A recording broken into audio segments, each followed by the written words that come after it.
প্রেম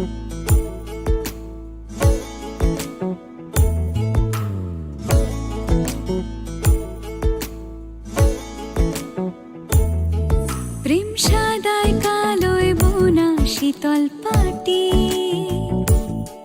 তারি যত্নে উঠোন হয় মনের মাটি। প্রেম সাদায় কালোয় বোনা শীতল পাটি, তারি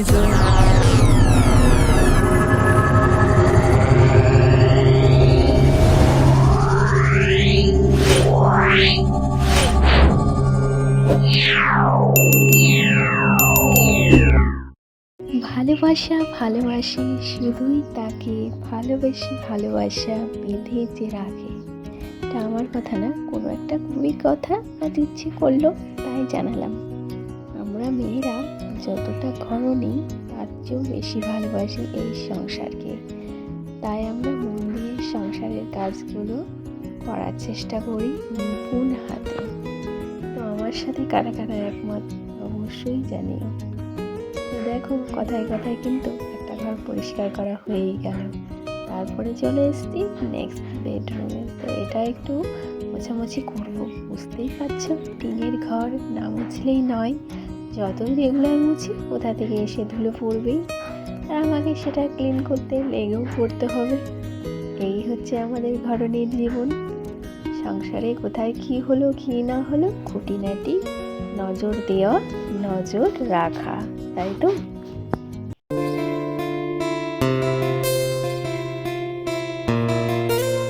hello Priyan, Hare Krishna, Radhe Radhe, welcome back to my channel. তোমরা কেমন আছো?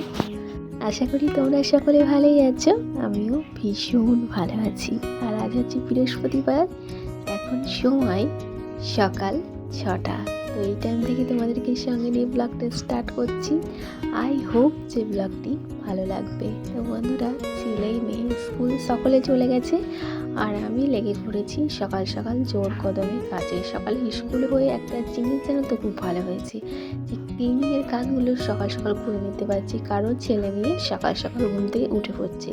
আর স্কুল বন্ধ থাকলে কে উঠে 7টায়, কে উঠে 8টায়, এই করে আমার বিছানাগুলো জাস্ট ঝেড়ে নেওয়া হয় বাসি ভাবটা, কিন্তু এই যে নিপুণভাবে একবারে ডিপ ক্লিন করে নেওয়া হয় না। আর বলতে পারো সকালে স্কুল হয়ে যে টিনের ঘরে যে একটা তাপ, সেটাও কিন্তু পায় না। মানে সকাল সকাল করে নিই, তাই সে গরমটা অনুভব করতে পারি না। একদিক থেকে আমার পক্ষে খুব ভালোই হয়েছে। বন্ধুরা, ওইদিকে তো ঘরের কাজ সেরে বাসি নাইটি চেঞ্জ করে এখন চলে এসছে রান্নাঘরে। বাসনগুলো না গুছালেই নয়, মানে চোখে দেখতেও পাবো না, খুঁজেও পাবো না কোথায় কী আছে। তাই আর কি প্রথমে আগে বিছানা বলতে গেছিলাম, বাসনগুলো গুছিয়ে নিলাম।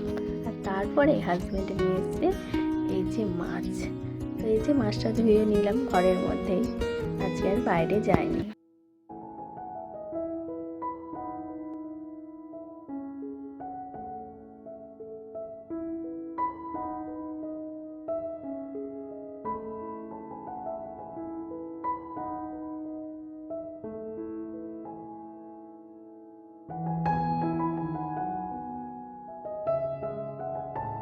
বন্ধুরা, জানো তো প্রথমে যে কবিতাটা বললাম, অনেক দিন ধরে ইচ্ছা এই কবিতাটা আমি এভাবে বলবো, কিন্তু বলার হয়ে ওঠে না। তোমাদের কেমন লাগবে না লাগবে, তো আজকে আমি আমার মনের ডাক শুনলাম, ফাইনালি কবিতাটা তোমাদের সঙ্গে বলেই দিলাম। আর এই যে মাছ ভাজা আর আলু সিদ্ধ করে নিয়ে কিন্তু হাজব্যান্ডকে খেতে দিয়ে দিচ্ছি। যা তাড়া লাগিয়েছে, তো আগে ওকে খেতে দিয়ে দিই, সকাল সকাল আলু সিদ্ধ মাছ ভাজা দিয়ে তারপরে যে বাকি রান্না করে নিচ্ছি। আর আজকে কিন্তু রান্না বান্না দিয়ে ব্লগটি এড করছি।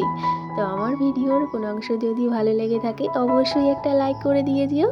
আজকের মতো আসি, সকলে ভালো থেকো, সুস্থ থেকো, সকলকে নিয়ে থেকো, আর অবশ্যই আমার মিস করো, আমার অপেক্ষায় থেকো।